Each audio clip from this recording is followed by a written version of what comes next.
Hello everyone and welcome back to the SteemTrail Gaming podcast. Today is the 4th of March 2018.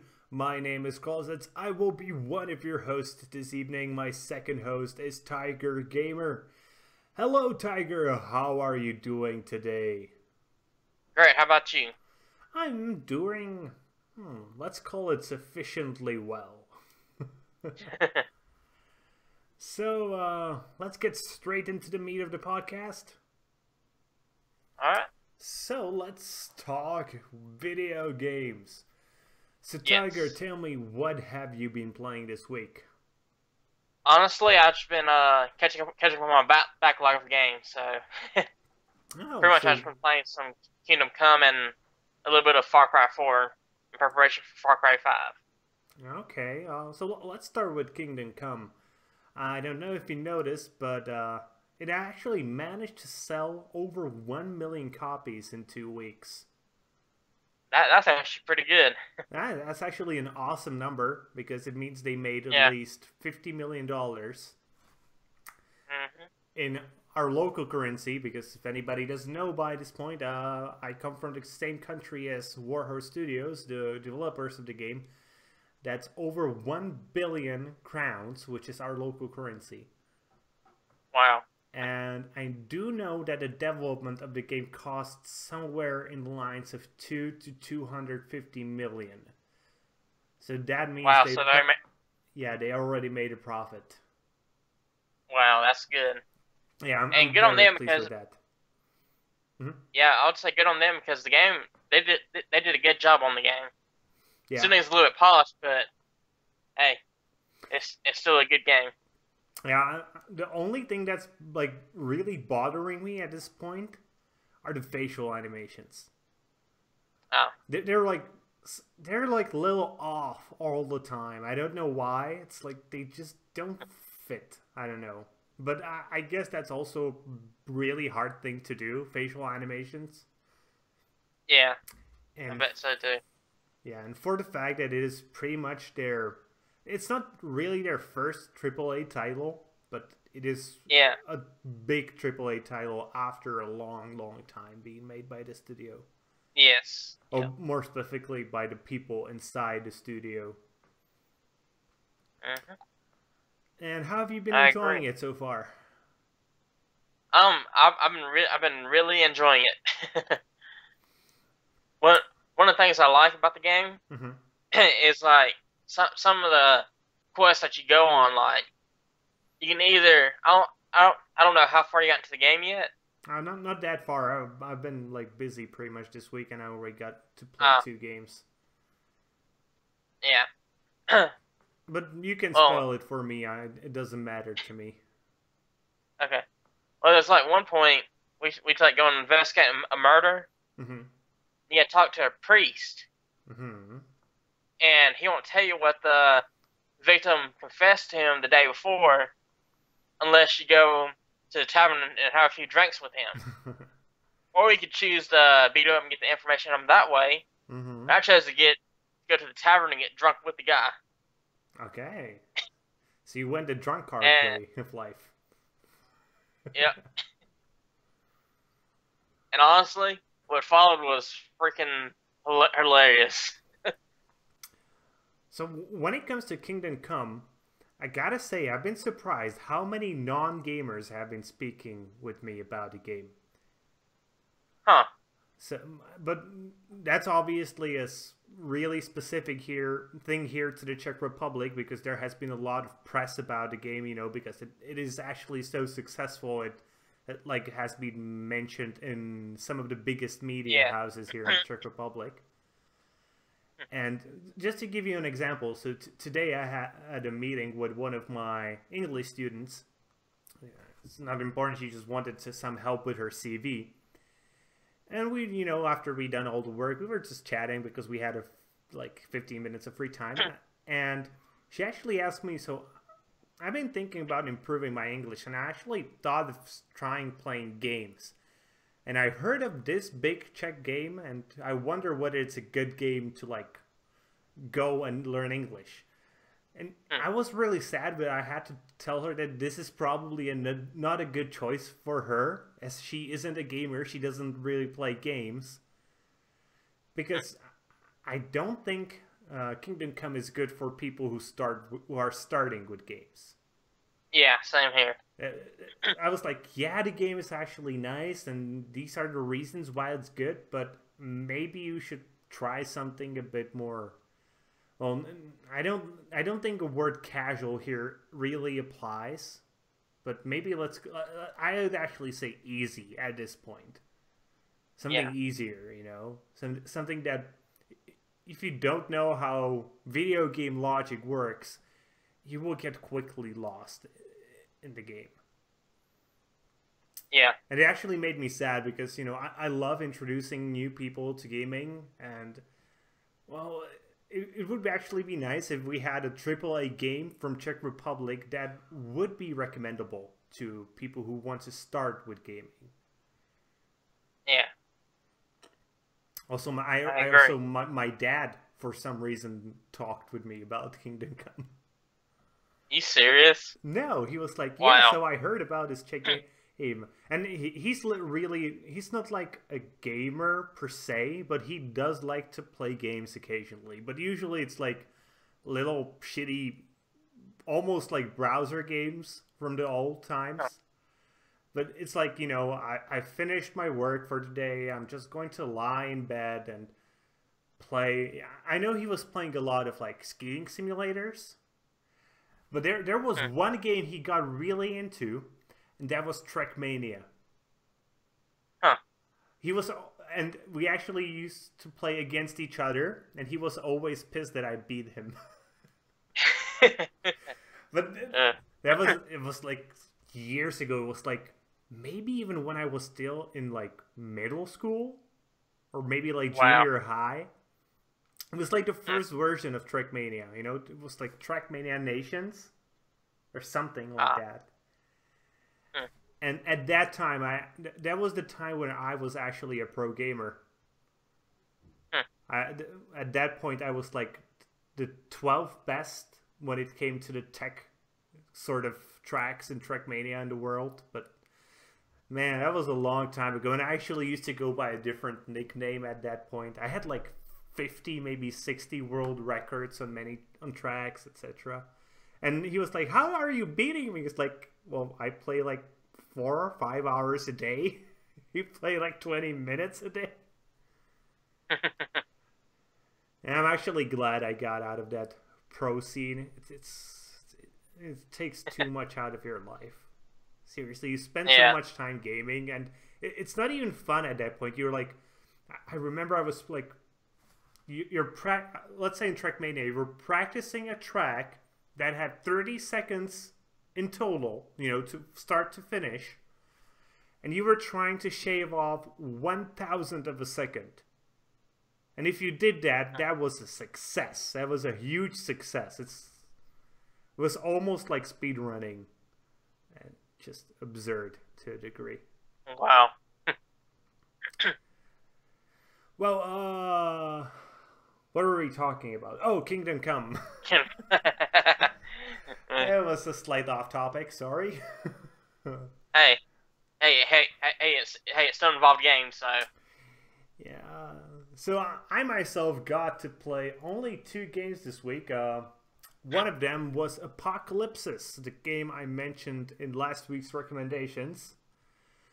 And I gotta say, I was pretty pleasantly surprised, even though I'm not the biggest fan of classic point-and-click adventures.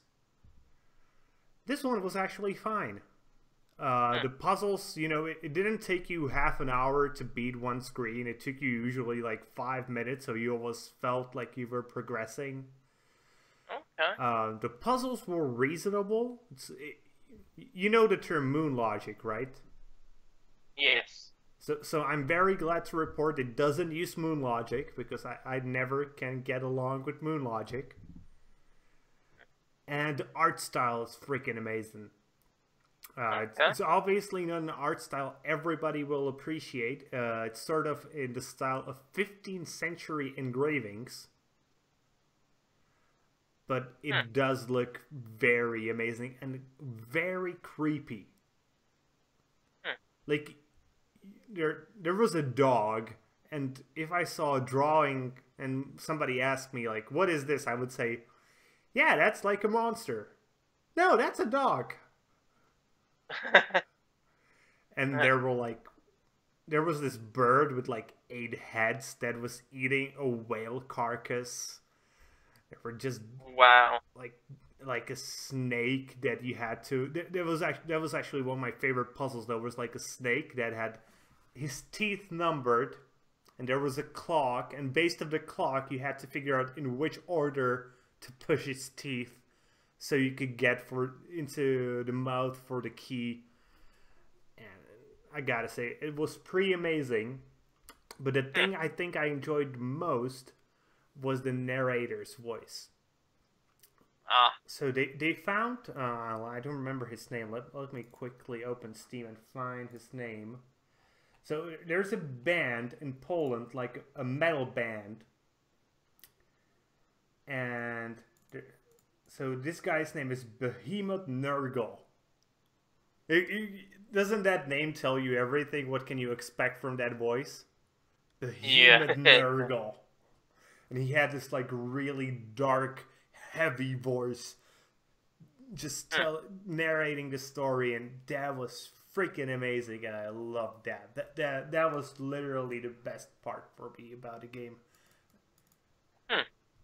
Sounds interesting. Yeah, it's a bit short. It took me about 2 hours to finish. Okay. It costs, I think, $6. But on the other hand, it also has multiple endings. So if you're that sort of person who likes multiple endings and you like exploring them, then you get more than let's say 2 to 3 hours worth of puzzling. And I don't know if just me being suddenly smart, but there was one point in which I had to, look for help online in video, and that video had 3 hours of gameplay, and it wasn't even in half. Wow. So maybe if you're, not as quick as me, and maybe you even enjoy looking at the scenery, etc., and you might spend a bit more time in the game than I do. So I think value-wise, it's actually okay. I think I should have a review of it ready and online tomorrow. I have most of the review already written down here right beside me because I was working on it right before the podcast. Okay. And all I need to do once I write it is to record the audio and record the video and put it all together. And that usually takes me 2 to 3 hours. So yeah, I should be ready with it tomorrow. I'm hoping. Okay. So if you like point and click adventures, I think this is actually a good choice. So what else have you been playing other than Kingdom Come? Well, for nostalgia and for preparation for Far Cry 5, I went back and played some Far Cry 4. Okay. Do you think it actually helped you prepare for Far Cry 5? No, I just wanted to play it again. Well, hopefully you enjoyed that. Oh, I did.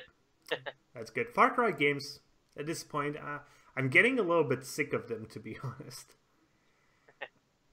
They're good games, no doubt about that, but yeah, why do we need to have 5 of them? Oh, technically 6. Oh, yeah, you know what I mean. Yeah. What's the reason? I think there's a point where you can make the same exact game as you're making, just give it a different name. Start a new IP, start a new universe. Yeah, I agree. And especially Far Cry games are really it wouldn't really matter if they would be called Killing Simulator in 2018. Yeah. Honestly, I think it's due to these publishers, they're not willing to take as many risks as they used to. Yeah, and it's they're probably just working on what's safe and all that. So yeah, it probably has something to do with the cost of developing such a game as well. Yeah. Like, having an IP connected to it probably will get a few more sales out there. I guess it does make a certain amount of sense, but I'm Yeah. not a fan of it. I'm not either, but hey, if they can still improve on it and innovate from it, go for it. Yeah, that's actually a good piece of advice. So I got to play one more game this week, and it's called Malacca. I think it's pronounced Malacca. It's like so it's themed sort of Mexican slash Indian styled, and it's I don't know. They themselves call it a 3D action adventure game based on the rich indigenous culture of the Tarahumara. I never heard of those. It has this sort of comic-like feel to it, to the graphics, and so far I'm not really that impressed. I honestly got only about an hour and a half into it, so obviously I didn't really get to the meat of the game, and I don't think I will explore it much more further. But it's not like it's bad. And I guess the story might actually be quite nice once you get a bit more further into it, if it's based on some like Native American myths, because those actually can be quite enjoyable if done correctly. Yeah. But the combat feels somewhat sloppy. The controls don't feel really precise. So I don't know. I don't think I will stick with it, and especially for $20. I don't know. I think there's better action games out there. Well, did you get to play anything else than Far Cry 4 and Kingdom Come? Play a little more of Monster Hunter, but that's about it. Okay, then I guess it's time to move on to this week's news. So, let's begin with the unpleasant stuff. Let's begin with the stuff that is connected to politics, as that is always fun. Yep. So these are actually two separate pieces of news that are so connected we're going to present them as one. So, like I think 2 days ago, President Trump, or more specifically the White House, tweeted, or just had a comment, saying that Donald Trump will meet with the executives from the gaming industry. It was pretty much all we got to know. It was like, yeah, that's cool. That might be a cool thing to happen. The same day, the ESA, which is the Entertainment Software Association, one of the biggest industry bodies to... it's just one of the industry bodies. It has a lot of the bigger publishers in it. Came out and said, like, we don't know shit about this. Like, who is he meeting with? And some of the bigger gaming journalist websites actually went out and wrote to some of the bigger developers themselves, asking, like, do you know anything about this? And, well, essentially everybody was like, no. Should we? So at this point, is Donald Trump meeting the gaming executives? Is he not? Was it like a plan that he wants to meet with them? I don't really know. What are your thoughts on this? I think either, like, if Trump does meet with them, nothing will come. What I really think is he's just saying this to calm people's, nerves, like to calm them down.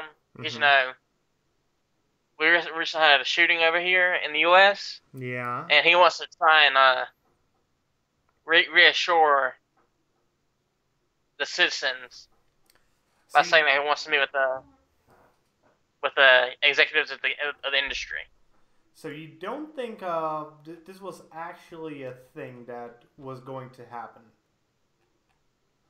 Oh, it could happen, but hey, honestly, all I think is if he does meet with them, nothing's gonna come out of it. He's just doing it to reassure people. So. Because this originally comes as the news comes from I think he says NBC News correspondent Peter Alexander, who tweeted on the March 1st, new President Trump to meet with video game industry executives next week as part of an ongoing debate over school safety. So I guess what you're saying could certainly be truthful. Like, it was just, let's call it a publicity stunt. Yeah. But the tweet I know is... some. Mm-hmm. I know some might actually come out of this. Pretty much, I'm just going off by the same thing happened back in 2012 after the Sandy Hook shooting, Mm-hmm. where the vice president at the time, Joe Biden, he actually met with executives back then, Mm-hmm. but nothing ever came out of it. So. Okay. So because what interested me is, like, you know, I'm not a big fan of Trump, but I'm also not a big critic of Trump. I think he's so far been mostly neutral, to be honest. And but what it seems to me is like he's that sort of a person whose opinion you can influence by talking to him. I don't think he's really that sort of person who, if you show him a big stack of papers, he's not going to read through them. He's going to hire somebody to read the stack of papers for him and tell him what did they say. So the only real way to influence him in his opinions is probably to talk with him, at least in my own personal opinion. Yeah. And so the gaming executives talking to him could, in my opinion, obviously, sway his opinion on video games. I agree with you on that too, because I actually thought about that too. Like, shoot, this actually could be a good thing if he does meet with the executives. It could be a good thing for the gaming industry because, you know, he's talking with the executives and they can show him what's up, what's going on, and all that. So yeah, that was pretty much my thought process as well. But now the question is, will he meet with anybody actually? And will anything come from it? Yeah, I guess we'll have to wait to see whether something happens. Yeah. Okay, then let's move on to the next topic, which is, well, still somewhat political, I guess. It's not like totally political, but it's pretty close. So this actually comes, I think, this happened solely because of the recent shooting in America with the 17 dead. Yeah. So a 16-year-old kid made a really, really stupid joke online. So it seems he posted a little Snapchat video of him playing some sort of shooter game. And he wrote, "Y'all need to shut up about school shootings or I'll do one." So let's come right over the bat. That was a really stupid thing to say, obviously. Yeah. But it's still a joke. It was pretty obviously a joke. Nobody in their right mind would post something like this online to social media without meaning it as a joke, I think. Yeah. And he was arrested. His house was searched. No weapons were found, and he had to appear in juvenile court.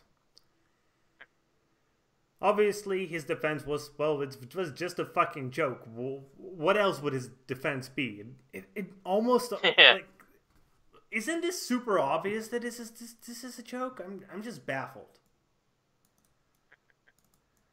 So, yeah? Go. Well, I'll say this. I think for him, either he was joking or he's starting to get kind of PO'd because like over here in the U.S., if you like turn it into a news station every day, it seems like just about every other day there's another shooting going on. Yeah. That's what I heard when I heard a bit about the statistics. It's like every 4 or 5 days there's a shooting in America involving more than 4 people dead. But he was actually sentenced for this joke. He was, first of all, put on home detention, indefinite home detention. He was ordered to turn over his cell phone to his parents, and he was banned from playing violent video games. And this is the part that baffles me. And while I do think the way America and England does the judicial system is better than the way it works on the continent, where, you know, the difference is at your place the judge makes the decision based on what he thinks is right. Yeah, it depends on also what kind of mood they're in too. Yeah, and so, here it's you strictly follow the rule books. You know, you have a code of laws and you strictly follow it. Essentially, the only thing the judge can determine here is the severity of the punishment, and he still has to go. You know, you can punish people with, let's say, I don't know. I'm just going to spew random bullshit now because I don't know the numbers. Let's say there's like murder and there's like 5 to 15 years punishment. And the only thing the judge can do is determine whether it warrants 5 or something in between up to 15 years of punishment. That's literally the only thing the judge does here. That was my dad. Yeah, say hi to him.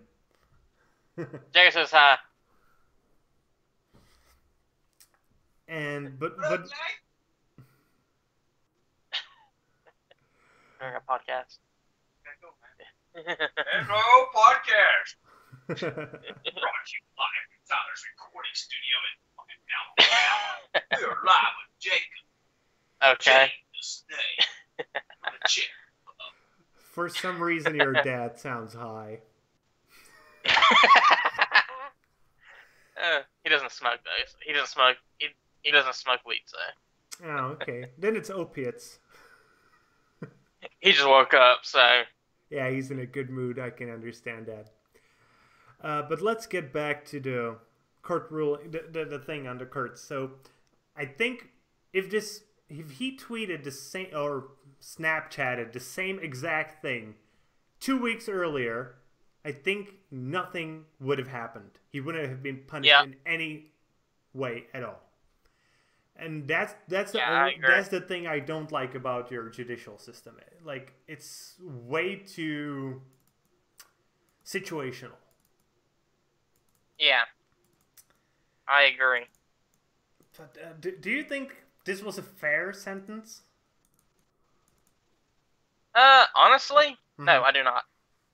Because honestly, I mean, you're banning him from playing violent video games. I mean, once he gets out of home detention, what's stopping him from getting the other games, you know? And not to mention, if he were gonna do it, if he were gonna quote unquote do a school shooting himself, what's stopping him? Because I mean, yeah, how does banning him from violent video games help? Yeah, I don't get that either.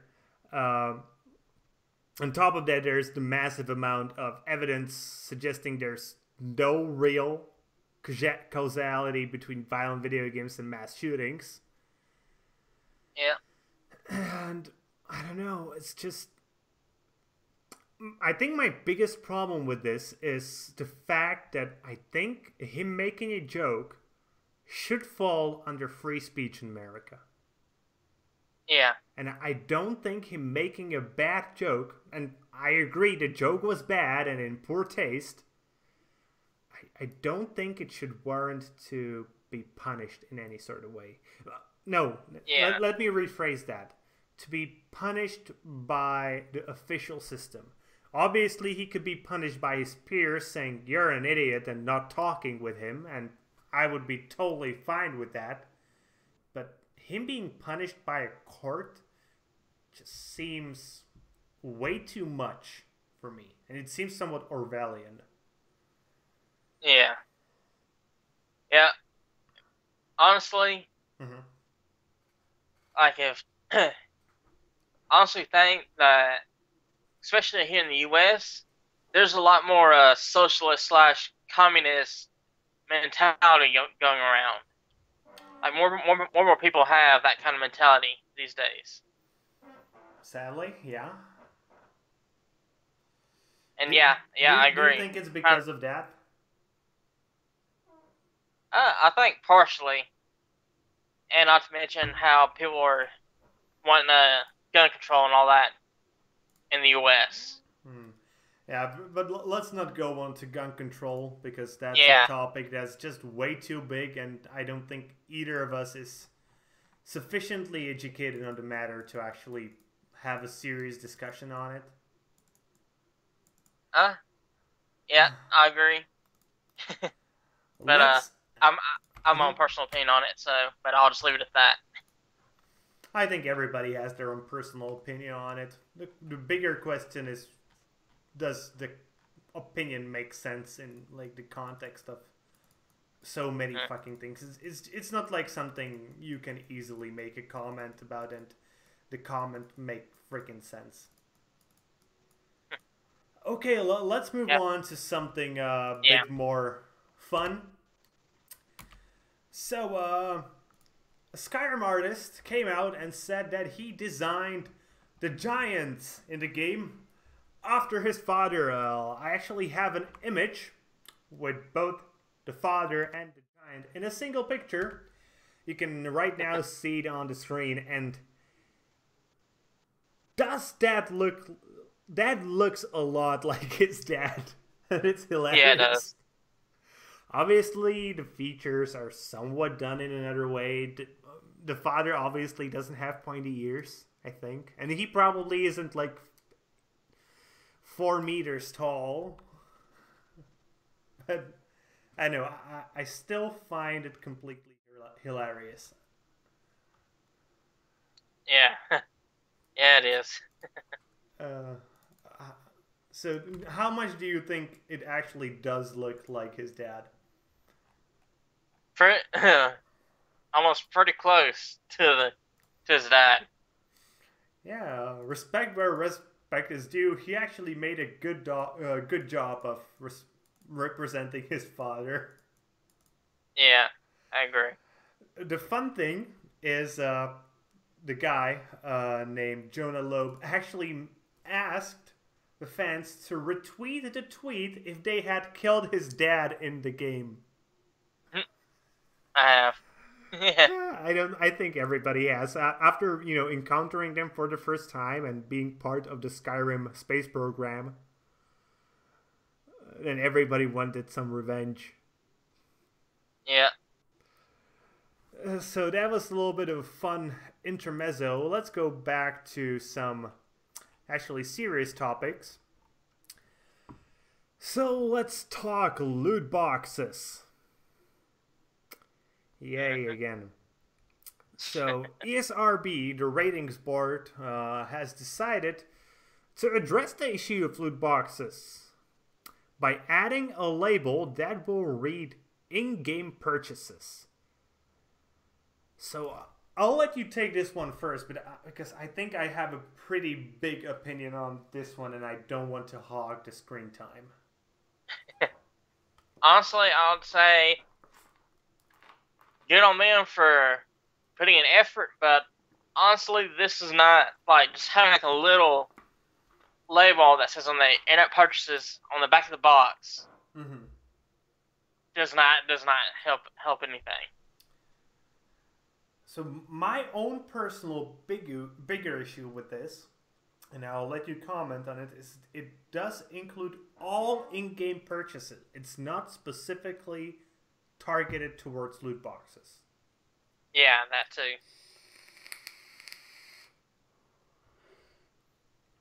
How would you like to see ESRB label this?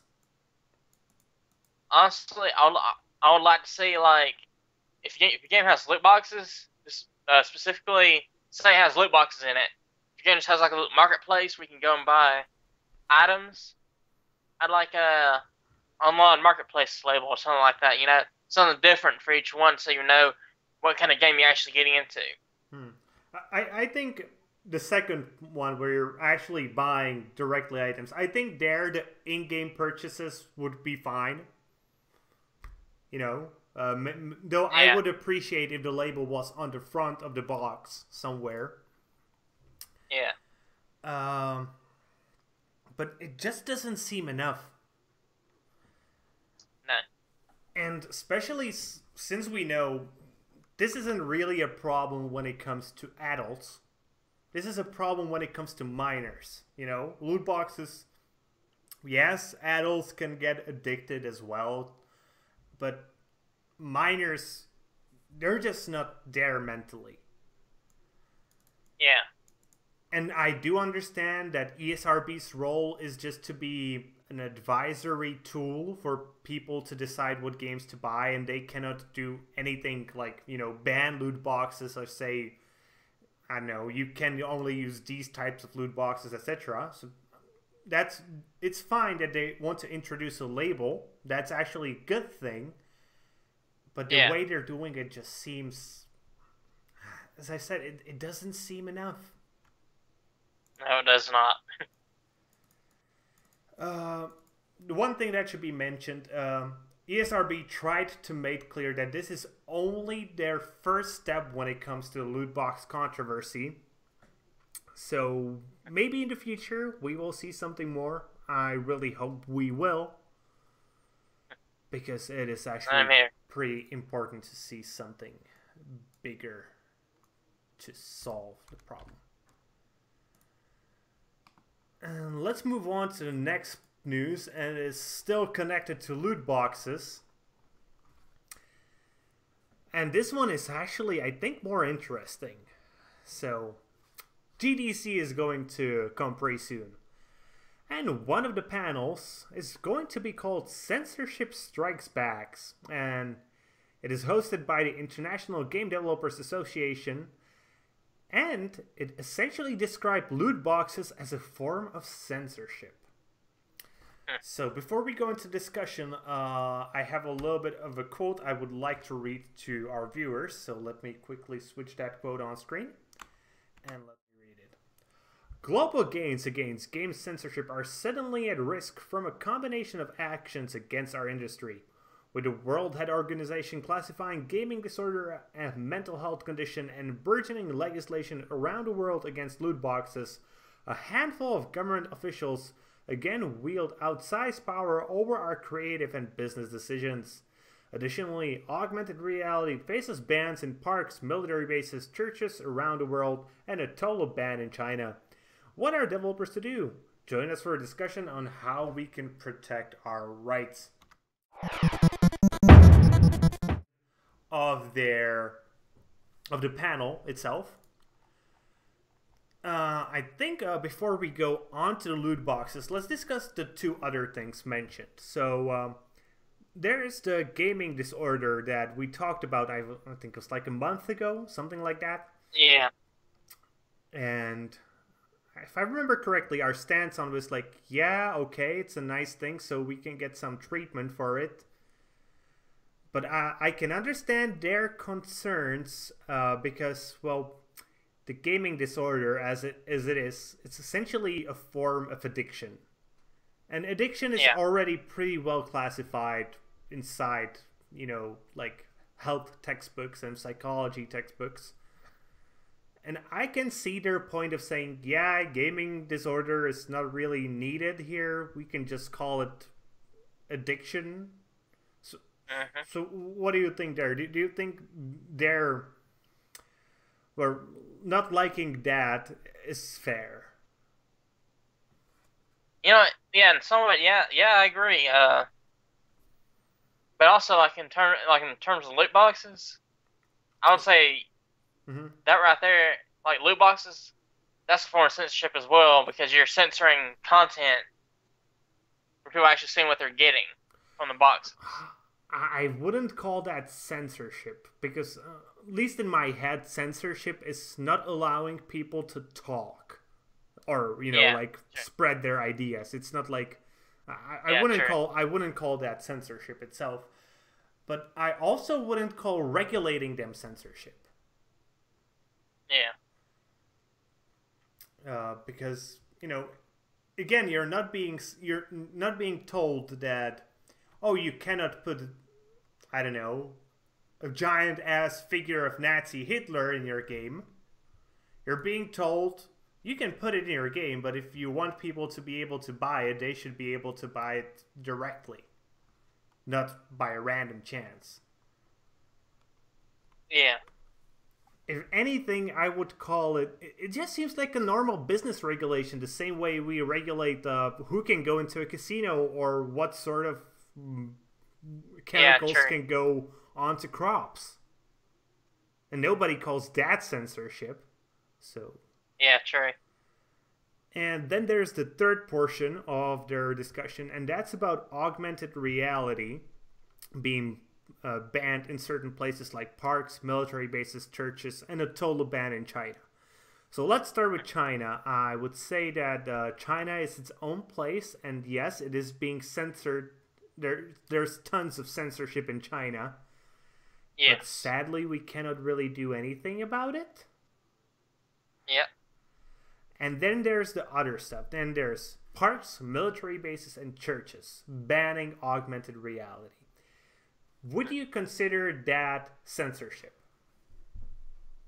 Honestly, with the parks, with the military bases and the churches, those are structures of like the bases are owned by the military and the churches are owned by the whatever, like the Christians and whatever religion that church is associated with.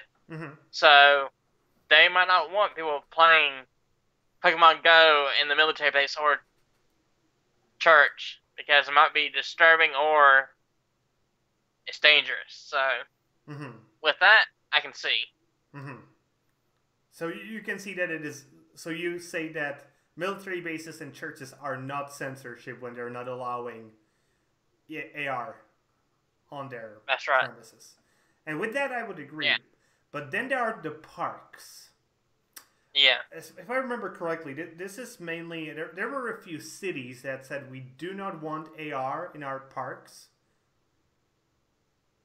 And I don't remember their reasoning perfectly. I think it was something along the lines, it's a public space and private companies should not be able to profit off public spaces unless they get a permit. And I still don't see it as censorship, to be honest. I think that if you want to use public property, you have to ask for a permit. The same way the same way if you want to have a stand selling hot dogs in the park, you have to get a permit. That's just the way it is. So, I don't know. Apart from the mental health stuff, I don't see anything they're talking about as censorship, to be honest. Yeah. Yeah, honestly, they're just throwing that around, just getting more attention. So. But I actually want to mention one last thing when it comes to the topic. I don't mind them hosting a panel or discussion on it. That's fine. I don't either. That's actually fine. But making these claims, I do not like at all. Okay, let's make the next topic a little bit lighter again.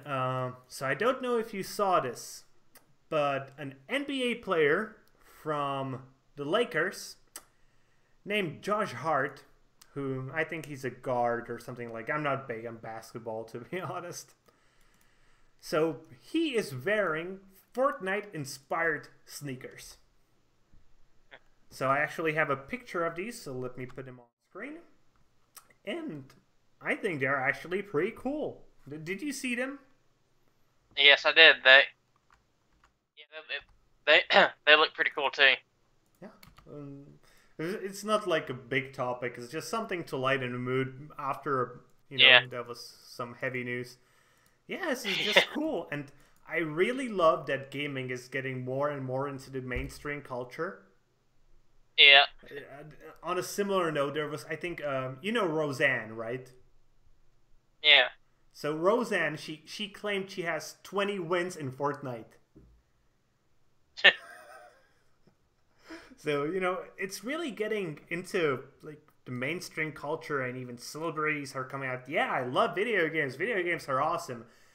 And the only thing that makes me sad about this, it's we're no longer the cool kids. Yeah. Soon we're going to be the fuddy daddies. Yeah. Yeah. Yeah, shoot.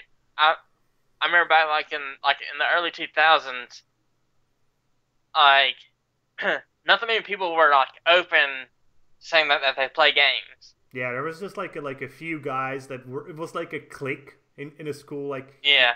they would talk with each other about the games they play. And when anybody else came, they were like, "Yeah, football, soccer, football, hockey." Yeah. Yeah. On one hand, it's really nice because it means that suddenly you can come out and, you know, me talking with my student today about Kingdom Come is actually a good example of this. It's just like regular people are starting to notice that video games are a thing. Yes. And obviously it's a good thing. It will mean that more and more money will come into the industry. And as I said, on the other hand, it's sort of sad. We're no longer the... I don't think it was ever the counterculture, but, you know, we're no longer on the edges of culture. Yeah. Yep. Yep. 20 years ago, people thought that games were just a fad, but now look. Yeah, now they're one of the biggest entertainment industries there is. Yep. Okay, let's move on. We're slowly coming to the end of the news section. This one will be probably more for you. So Nintendo has removed their user reviews from their Nintendo store, more specifically from the Switch store. And they also came out and made a little bit of a statement about it, so let me quickly read a statement. Customer reviews have been taken offline as we evaluate this feature and its functionality. We currently have no estimated date on when an update will be provided. We appreciate the positive response and thank the reviewers who have provided such thoughtful commentary on the games. So what do you think of this? Honestly, I think they're trying to make it to where, you know, like how, like on user reviews where they can just write anything they want to about a game, and there's no merit to it. I think they're trying to make it more, make it to where users may write more actual, genuine reviews of a game. Okay. And the interesting thing, I had a few friends I was chatting with about, you know, and they were like, "Oh, I don't like they taking it offline." I was like, "So have you heard that Nintendo has taken their reviews off?" And they're like, "Really? Why? That's bad. Users should always have access to reviews." It's like, chill out. They just had it there for a week to test it. And I'm like, no, it's just a bad thing. They should evaluate it and still keep it online. And I was like, dude, stop. You're just spewing bullshit at this moment. So I really think it's just them like, yeah, we tested this system. Now we're going to look how well it works. Yeah. And a thing that should also be mentioned is people tend to forget not everything these companies do has to bring them money. Yeah. And maybe I think there's actually a chance that they will not bring a review system back if they decide that having a review system would hurt the sale numbers for games. Yeah, especially if, like I said, if a user goes and writes like a fake review of a game that they have not played, that could potentially damage the sales of said game, they should not have that on there. Yeah, and the question is, can they do it in such a way that helps the users and also brings them more money. If they can do it, I'm pretty sure they will bring the system back. But if they don't, who knows? Maybe yes, maybe not. Yeah. And it's completely their decision, and to be honest. Mm-hmm. You can always find reviews online if you want to. So let's move on to the last piece of news for today. Let's end on a positive note. So there was a little bit of a tweet shared from Blizzard, the creators of such big-ass titles as Diablo, StarCraft, Warcraft, World of Warcraft, Overwatch, you know their IPs. They're the biggest studio there is. And they tweeted a little video. Let me show you the video.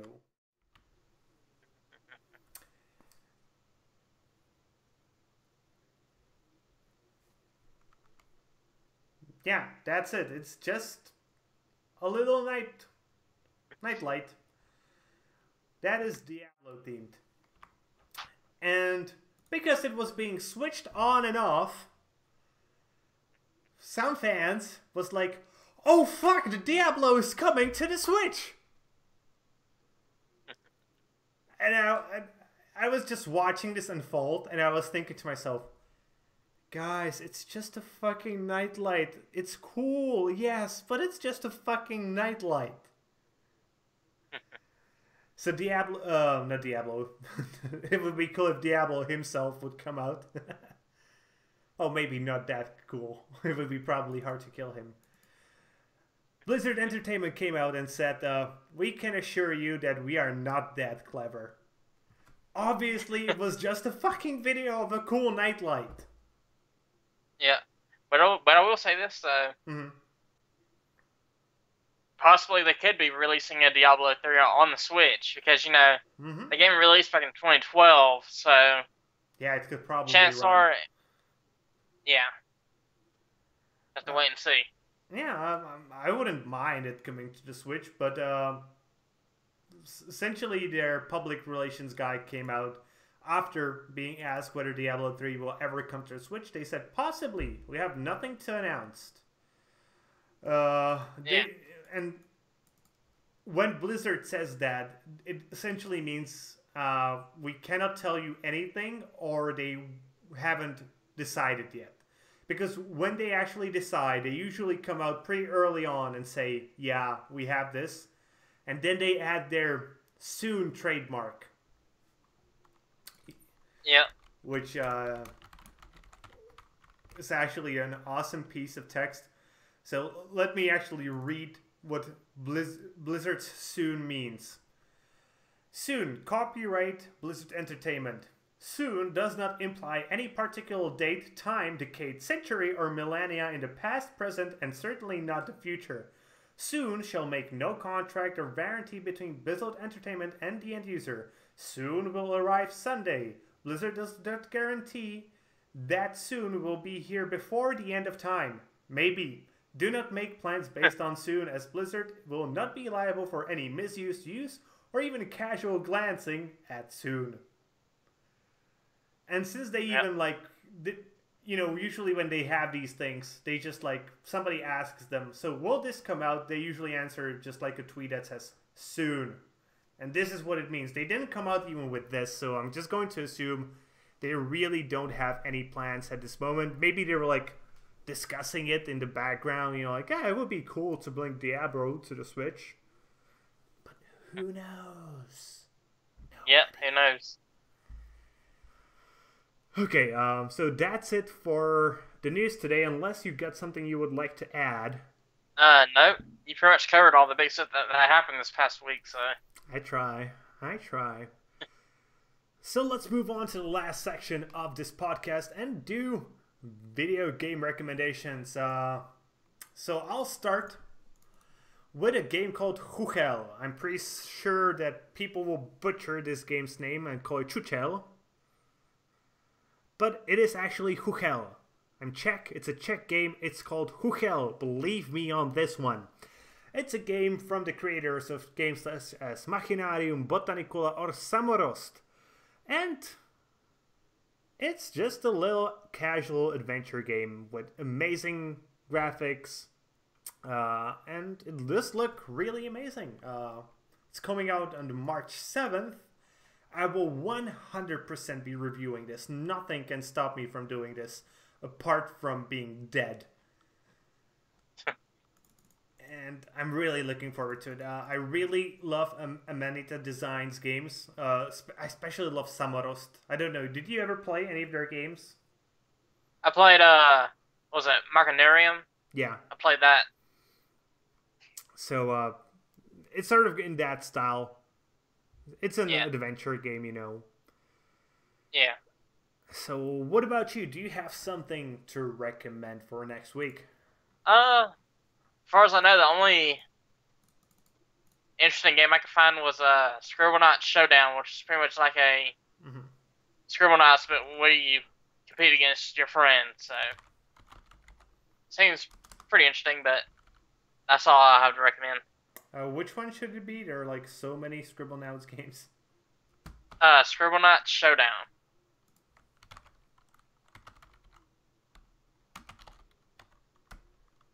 Showdown. Is that to go together? So many guys. Such a bad name. You know, when you search for Scribblenauts, it finds like a million games. Yeah. When you search for Showdowns, is it? I don't think. Is it coming to PC? I think so. I cannot see if it's coming to PC. I think it's maybe coming only to the Switch. It seems to be only PS4. coming. I don't see that. That's weird. Okay, let's go to their official site. Okay, Xbox One, Switch, PS4, and I don't see anything about PC.